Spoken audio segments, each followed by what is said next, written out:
ఎందుకు ప్రెషర్? పెళ్లి చేసుకోమనా? పెళ్ళా? ఇక్కడ జాబే లేదు, ఇంకా పెళ్ళెవరు చేసుకుంటారు? ఓ సారీ. దేనికి సారీ? నాకే విసుకొచ్చేసింది ట్రై చేసి చేసి. ఏదో ఫార్మాలిటీ కోసం ఇంటర్వ్యూస్ అటెండ్ అవుతున్నా.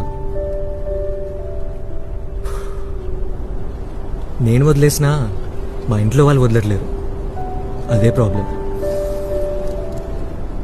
వాళ్ళు కూడా వదిలేస్తే ఇంకా పట్టించుకునే వాళ్ళు ఎవరు ఉండరు.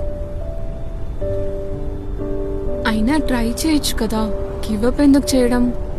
గివ్ అప్ ఏమి ఇవ్వలేదు. ఫార్మాలిటీ కోసం వెళ్తున్నా ఇంటర్వ్యూస్కి. 2 years నుంచి ట్రై చేస్తున్నా. మొన్నటి వరకు ఏదో మూలన ఒక చిన్న హోప్ ఉండేది, జాబ్ దొరుకుద్ది అని. ఇప్పుడు అది కూడా పోతుంది. It's okay, everything will be all right.